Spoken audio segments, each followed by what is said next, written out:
सभी सेवकों को मेरा नमस्कार जी। त्याग, तपस्या और सच्चाई की मूर्ति बाबा जुमदेव जी।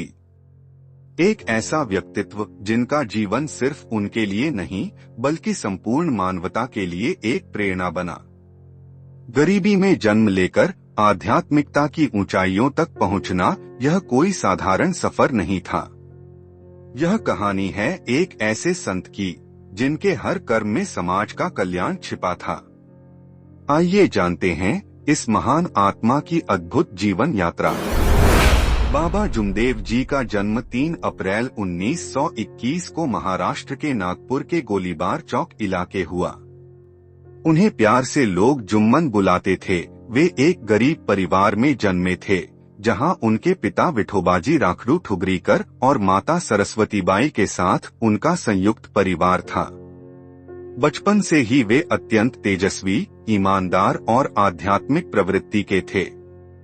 हर शाम वे हनुमान चालीसा पढ़ते और भगवान के प्रति उनकी भक्ति दिन प्रतिदिन बढ़ती गई। स्कूल की पढ़ाई तो 4वीं कक्षा तक ही हुई, लेकिन बचपन से ही उन्होंने जिम्मेदारियों को समझा और पारिवारिक बुनकरी व्यवसाय में हाथ बंटाना शुरू कर दिया। गरीबी से जूझते हुए भी उन्होंने कभी मेहनत और सच्चाई का दामन नहीं छोड़ा। समय के साथ बाबा ने बुनकरी छोड़कर नागपुर के एक व्यापारी केसरीमल जी की दुकान पर नौकरी कर ली। वहां उनका वेतन मात्र 30 रुपए था। लेकिन उनकी ईमानदारी का एक ऐसा वाकया हुआ जिसने सबका दिल जीत लिया। एक दिन दुकान में सफाई करते समय बाबा को 10 तोले का एक सोने का हार दिखाई दिया। उन्होंने बिना किसी लालच के वह हार मालिक को सौंप दिया। उनके इस कार्य से मालिक अत्यंत प्रभावित हुए और उन्होंने बाबा को अत्यंत ईमानदार घोषित किया। लेकिन बाबा को एहसास हुआ कि ईमानदारी भी कभी कभी शक घेरे में आ सकती है। उन्होंने नौकरी छोड़ दी और पुनः अपने पारिवारिक व्यवसाय में लग गए। उनका एक ही उद्देश्य था, मेहनत और सच्चाई से जीवन जीना। बाबा के जीवन में एक बड़ा मोड़ तब आया जब उन्हें दैवीय शक्ति का अनुभव हुआ। एक दिन एक साथी कर्मचारी गंभीर रूप से बीमार हुआ। बाबा ने अपने आध्यात्मिक ज्ञान से एक गिलास पानी पर 11 बार फूंक मारी और उसे तीर्थ बनाकर दिया। वह चमत्कारी रूप से ठीक हो गया। तब से लोगों ने मान लिया कि बाबा के पास ईश्वरीय शक्ति है। धीरे धीरे बाबा ने सांसारिक कार्यों से मन हटा लिया और आध्यात्मिक यात्रा पर निकल पड़े। वे विभिन्न गांवों में जाते, लोगों की समस्याएं सुनते और उनके दुखों को दूर करने के लिए अपने ज्ञान का उपयोग करते। बाबा सिर्फ आध्यात्मिक संत ही नहीं बल्कि एक समाज सुधारक भी थे।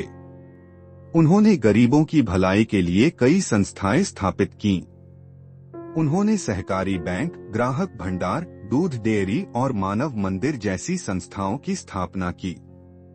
लेकिन सबसे अनोखी बात यह थी कि उन्होंने कभी भी इन संस्थाओं का निजी लाभ नहीं लिया। वे हमेशा सेवा भाव से ही कार्य करते रहे। उन्होंने देगा वही पाएगा के सिद्धांत पर काम किया। वे कहते थे कि अगर आप समाज को कुछ देंगे तो ईश्वर आपको बदले में 100 गुना लौटाएगा। 1976 में बाबा ने ठेकेदारी का कार्य भी छोड़ दिया और संपूर्ण रूप से आध्यात्मिक जागरण के कार्यों में लग गए।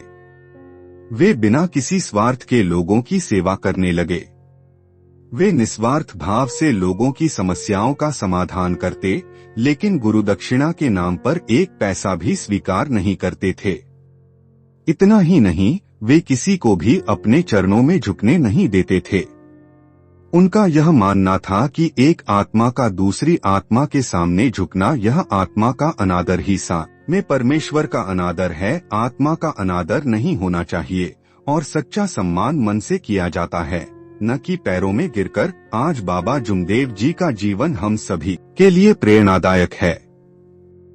उन्होंने यह साबित किया कि सच्चाई, ईमानदारी और सेवा से ही एक व्यक्ति महान बनता है।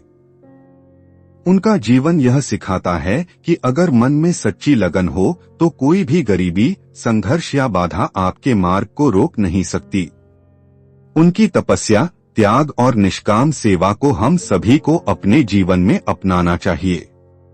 क्या हम भी उनके बताए मार्ग पर चल सकते हैं?